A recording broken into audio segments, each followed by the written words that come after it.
In the Srimad Bhagavatam, in the first sloka, Janmadyasya yaton vayad itarata cha arteshu abhigyasvarat.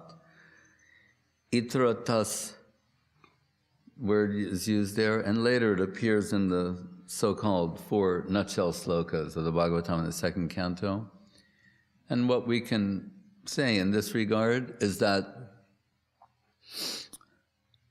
everyone is either directly or indirectly searching for Krishna.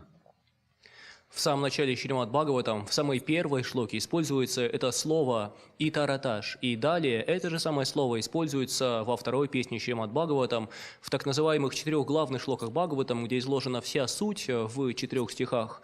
И что мы можем сказать в данном случае по этому поводу, что каждый непосредственным или косвенным образом ищет Кришну. So even those who ostensibly have no Krishna conception, they're also searching for Krishna. Даже те, кто, казалось бы, ничего не знают о Кришне, даже они ищут Кришну. People are looking for the best of some particular thing. Люди ищут самое лучшее в чем-либо. So in Bhagavad Gita, we hear in different chapters Krishna naming all of these exceptional things in the world and indicating that they're indicative, they're indicating Him. Как в Бхагавад-гите в различных главах Кришна называет самые необычные, самые яркие явления этого мира и говорит, что они указывают на Него. Яд-яд вибхути мат-саттвам шримад урджатам эвава. Whatever beautiful, extraordinary, exceptional, stellar thing you might see, observe, seek in this world, I am that. Он говорит, чего бы необычного, яркого, чего бы необычайного ты не увидел в этом мире, к чему бы ты ни стремился в этом мире, я есть это. But only in forgetfulness of Krishna are we superimposing other concepts upon anything. Лишь по причине того, что мы забыли о Кришне, мы начинаем накладывать свои представления на вещи, предметы. Just as with regard to language, Madhvacharya, Guru Maharaj quotes him giving an interesting example.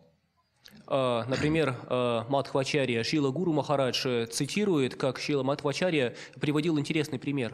The horse, we put the reins, the bridle and the reins on the horse to guide the horse toward a particular destination. Обычно лошадь запрягают или же каким-то образом держат ее в узде для того, чтобы направить ее к той цели, к какой мы хотим прийти. So you can say that's a type of constraint. Это своего рода ограничение.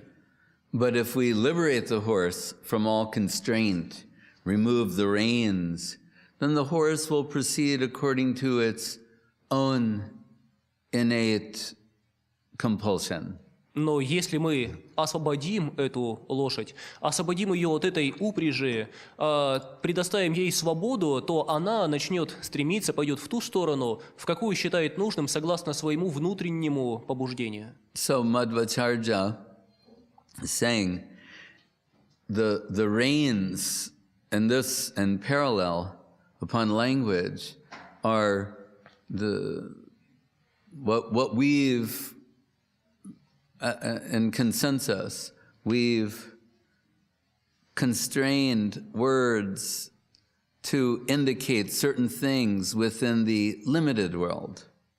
И также, говорит Мадхвачарья, этой упряжью в этом примере со словами является консенсус, то есть привычное соглашение о смысле слов. Мы ограничиваем смысл слов и явления этого мира в соответствии с тем, что принято здесь. So Vaikuntha, one meaning is without limitation.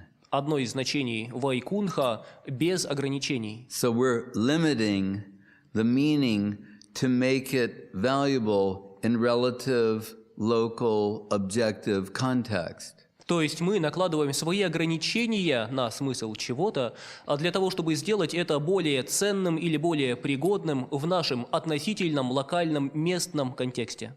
And he's saying, but just like that horse, if you liberate the horse from all restraint, it will run according to its own inner necessity. So if you take away all the self-imposition on language, concept, etc., and let it go towards its own inner necessity, it will run toward Krishna conception. Но подобно тому, как можно лошадь освободить от упряжи, и тогда она начнет бежать в соответствии со своим внутренним побуждением, также, если мы освободим язык, концепции от навязанных местных ограничений, то смысл, значение любого слова устремится к Кришна-концепции. Why is someone a so-called conditioned soul? Почему некоторые являются так называемыми обусловленными душами? Really, it means an artificial position. Ведь на самом деле сам этот термин означает искусственное положение. Conditional means almost by definition implies a temporary. Обусловленный практически по определению означает временный. So the soul is in an unnatural state. То есть эта душа в неестественном состоянии. So many observations can be made, but they're all observations of the soul in an unnatural state. Можно многое наблюдать в поведении этой души, но все эти наблюдения будут касаться поведения души в неестественном состоянии. Just like we could say that ice is an unnatural state, is not the normal position of water. Как можно сказать, что лед – это неестественное, ненормальное положение воды. So we can make observations when it's in that state that it's cold and it's solid and other observations. Итак, когда вода находится в этом состоянии, когда она является льдом, мы можем сделать какие-то наблюдения и сказать, что вода, она холодная, она твердая и прочее, и прочее. But in many instances, when the sun rises and the temperature changes, then it goes back to its normal state of liquidity. Но во многих случаях стоит только взойти солнцу и подняться температуре, как этот лед, вода возвращается к своей естественной жидкости. In parallel, so the holy name of Krishna arises and the soul gradually returns to its normal state of liquidity or rasa. Подобно этому, когда восходит солнце имени Кришны, то душа постепенно возвращается в свое естественное положение текучести или расы. But in the interim, we're misreading the environment and also not properly expressing our self-interest. Но до тех пор мы неправильно оцениваем окружающий мир, и, как следствие, у нас неправильное представление о том, что нам полезно. It's like we have many different types of scientific instruments.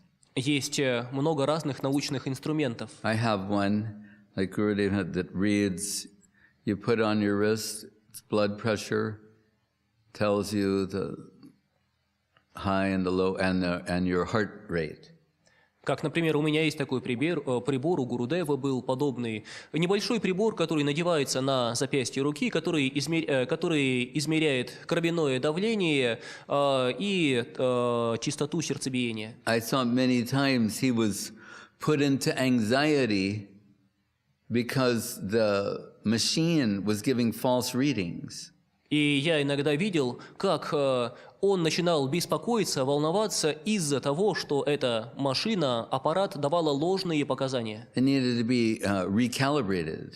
Нужно было откалибровать. So the Bhagavatam says, Bhayam datiya binibeshi tat shad, ishad apet viparyayo smriti. What is the cause of our present anxiety is miscalculation. Также Бхагаватам говорит, причина наших нынешних беспокойств, тревог – ложный расчет. Separate interest. отделенные стремления. misconceiving that we'll find self-fulfillment independently of Krishna connection. Ложное представление, что мы можем быть счастливы без связи с Кришной. So then we're falsely reading the environment. И тогда мы ложным образом воспринимаем окружающий мир, Finding it inimical to our existence at every step. и тогда мы видим, что окружающий мир враждебен самому нашему существованию на каждом шагу. And this is the cause of anxiety. А это приносит беспокойство. So we need to be, the false reading, we need to be recalibrated. И поскольку мы неправильно воспринимаем окружающий мир, необходимо нас откалибровать. To recalibrate, the markers are sadhu, shastra, guru, vaishnav. Перекалибровать наше восприятие по реперным отметкам, по эталонам садху, шастры, гуру, When вайшнава. we align ourselves with these markers, then we can begin to read the environment properly.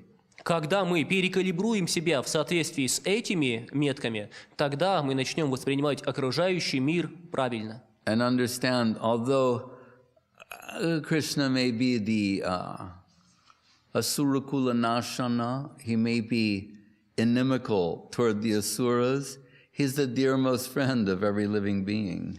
И тогда мы поймем, что хотя Кришна может быть и асура кула нашана, то есть враг асуров, демоничных живых существ, но он лучший друг всякого, живого существа. Suhridam Sarvabhutanam. He's the dearmost friend of everyone. Он самый дорогой друг каждого. So although the environment may appear to be inimical, that's not that we should interpret that Krishna is inimical toward us. Поэтому даже когда окружающий мир кажется нам враждебным, нам не следует заключать из этого, что Кришна нам враг. I remember when there was the tsunami in what was it, Malaysia or Indonesia? That part of the world, I forget the exact. Помню, когда было цунами, где же оно было? То ли в Малайзии, то ли в Индонезии. And like repeatedly some things like that happened. Снова и снова происходят подобные случаи. And there was a big headline saying, does God not like these people? И помню, был один громкий заголовок. Неужели Богу не нравятся эти люди? So when we're suffering individual or collective karma at that time, like something's wrong with God. Когда мы страдаем от последствий индивидуальной или коллективной кармы, мы начинаем думать, что-то не так с Богом.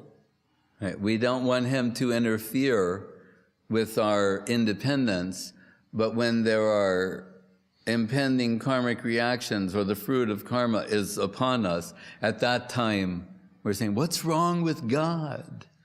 Мы не хотим, чтобы он вмешивался в нашу свободу, посягал на нашу свободу, но когда мы пожинаем плоды собственной независимости, то тогда мы начинаем винить Бога. Ну что с Богом-то не так? Actually, nothing's wrong with God. На самом деле с Богом все в порядке. He's doing quite well. У него Thank you все very much. хорошо, спасибо. But there's something wrong with our assessment of things. Но кое-что не так с тем, как мы судим обо всем. And why should we suggest, or how can we conceive that what we consider beneath human dignity, like we wouldn't do, people speak very indignant, they wouldn't do such a thing, but God, they will accuse of doing such things. И как мы можем даже предполагать, что поведение, которое недостойно даже человека, любой человек с негодованием отвергнет обвинение в том, что он обладает такой природой, но мы с легкостью обвиняем Бога, что он поступает столь недостойно. That's what Srila Saraswati Thakur used to refer to as a poor fund of knowledge. Причина этого в том, что Шрила Бхактисиданта Сарасвати Такур называл скудный запас знаний. So I pose the question, what if when it comes to educating ourselves about the absolute, how shall that take place? Итак, если мы хотим узнать что-то об Абсолюте, то как это возможно, как двигаться? The finite, speculating, imagining the infinite? Должно ли ограниченное существо начать строить предположения или фантазировать о безграничном? On the basis of our limited experience of the limited, we're going to make projections about the unlimited? Опираясь на ограниченный опыт ограниченного, мы начнем строить свои предположения о безграничном? As one writer said, he referred to people in the modern world thinking themselves as lords. He said, lords of our tiny, skull-sized kingdoms. Как один писатель сказал, что в наше время каждый человек – это король. Король в собственном королевстве размером с чего череп. But what about outside of the tiny skull-sized kingdom? Но как же насчет того, что находится за пределами этого королевства размером с черепную коробку? So Guru Maharaj responded to this general proposition by saying, if the infinite cannot make himself known to the finite, he's not infinite. Поэтому Шрила Гуру Махарадж ответил на подобное предположение следующими словами. Если безграничный не может раскрыться перед ограниченным, то это не безграничный. And therein lies the prospect of theistic culture. И в этом надежда богоцентрической культуры. Revealed truth. Истина откровения. Atak Shri Krishna namari nabhavyed graham indriye sevan mukhe hijavaro shaimeva spurtida. Otherwise, the name of Krishna, the form of Krishna, the qualities of Krishna, the pastimes of Krishna are beyond the grasp of the senses, mind, and intellect. В противном случае имя Кришны, облик Кришны, качество Кришны, игры Кришны остаются за пределами достижимого для ума и разума. But by approaching with a submissive, serving attitude, there may be divine revelation. Но стоит обратиться смиренно в духе служения, и тогда божественное откровение становится возможным. So even a so-called conditioned soul, if they can take up the path of devotion, can experience divine revelation. Поэтому даже обусловленные души, когда они начинают идти по пути преданности, могут получить божественное откровение. Wasn't that the question No? initially? Well, how can one have desire and look for Krishna? Yes. Desire and look? Oh. Desire and ability to search for.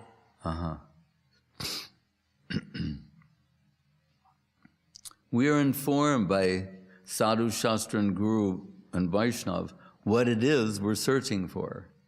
Итак, садху, гуру, вайшнавы сообщают нам, чего мы ищем.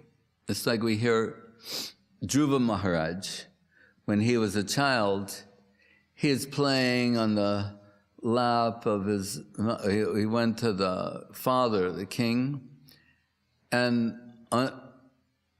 understood in a very abrupt and traumatic way that he was actually the son of a maidservant and an envious co-wife of the king said, you have no right to be on his lap.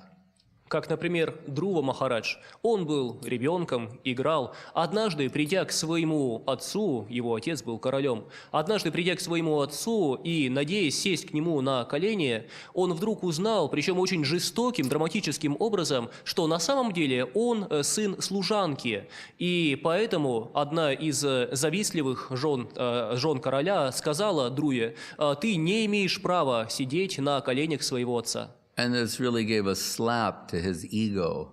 И это был очень сильный удар по эго Dhruva He went to Махараджа. his mother to find out the situation. She explained everything.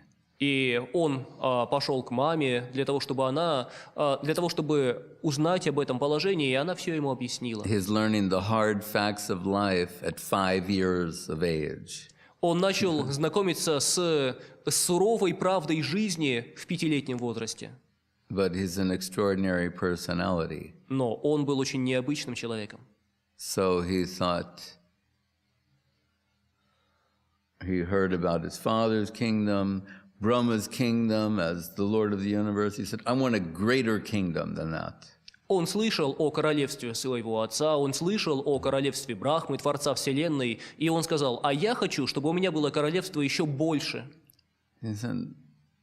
She said, no one in this world can give you that. Его мама ответила, никто в этом мире не может дать тебе этого. Said, anyone can give? She said, yes, God. Ну, хоть кто-нибудь может мне это дать? Она ответила, да, Бог. And Jimmy said, where is this God? Ну, хорошо, где этот Бог? And his mother's very simple-hearted Vaishnava. She said, I hear the great saints and yogis, they find him in the forest. И его мама, будучи простосердечной вайшнави, ответила, я слышала, что великие мудрецы и йоги находят его в своем сердце в лесу. It's like Devashish Prabhu was at some place in England where they met some Christians, and the Christian man was telling the father and the child, like, you've got to find the Lord. And the child said, he's in our house, because they had deities. Девашиш Прабху из Англии однажды рассказывал такую историю. Однажды они были в каком-то районе, где активно проповедовали христиане. И христианские проповедники обратились к одному ребенку, который вырос в семье преданных. Ты должен искать Бога, ты должен найти Бога. На что ребенок, недоумевая, посмотрел на них. А что его искать? Он там, у нас дома, поскольку в семье у его родителей были божества. You should come over sometime. Заходите как-нибудь. And see the Lord. Увидите Господа. Can find him, he's there 24/7 at our house. Всегда можно найти круглые сутки, 7 дней в неделю у нас дома. But so Dhruva Maharaj, he went into the forest, and he's very serious, and we're told the sage Narada comes and gives him some bhajana kriya, some spiritual practices. Итак, Друва направился в лес и там сидел, медитировал с очень серьезным видом. И тогда Нарада, небесный мудрец Нарада, пришел к нему и дал Друве баджана крию, то есть духовную практику. And Dhruva is so serious and qualified. He's doing many different types of penance and austerity. And at one point we're told his breathing, he regulates it to such a degree that it starts synchronizing the universal breathing. И Друва тогда начал практиковать, но он был настолько серьезен и настолько способен, что начал совершать различные аскезы и эпитимии, и был настолько успешен в этом, настолько успешен в обуждании собственного дыхания, что через некоторое время, контролируя собственное дыхание, он начал контролировать, синхронизировать его со вселенским дыханием. And he begins to see the Lord appearing on the lotus of his heart. И также он начал видеть, что сам Господь появляется на лотосе его сердца. He has this extraordinary vision of the beauty of the Lord in the heart appearing on the lotus of his heart. Он увидел это необычайное зрелище, как сам Господь явился на лотосе его собственного сердца. And then suddenly the vision vanishes. Но внезапно картина исчезла. And he opens his eyes and sees that the Lord is standing in front of him. Он открыл глаза и увидел, что Господь стоит прямо перед ним. And he makes the famous statement, he says, my Lord, and now in retrospect, considering what his initial quest was and approach, he said, and what he sought as a goal, he said, I was searching for shards of glass, broken pieces of glass, and now I've found the most valuable gem. И тогда Друва произнес знаменитые слова. Размышляя о том, какова была его изначальная цель, ради чего он делал все это и что он обрел сейчас, он сказал: «О мой Господь, я искал всего лишь незначительные обломки стекла, всего лишь стеклышки, но в результате обрел несравненное сокровище Тебя». So the Bhagavatam says, akama sarvakamubha mokshakama udaradita vrena bhakti yogena yajeta purusham param. Whether you are desireless, full of desire, seeking liberation, whatever your position is, approach Krishna. И поэтому Бхагаватам говорит: в каком бы положении ты ни был, свободен ли ты от желаний, или ты полон желанием, или ты желаешь освобождения, в любом случае ищи Кришну. And gradually, by the grace of his devotees, as you come in near connection with Krishna, all the ulterior motives, they fall away. И постепенно, благодаря соприкосновению с преданными Кришны, в процессе движения по этому пути все остальные желания, побочные желания, сами собою отпадут.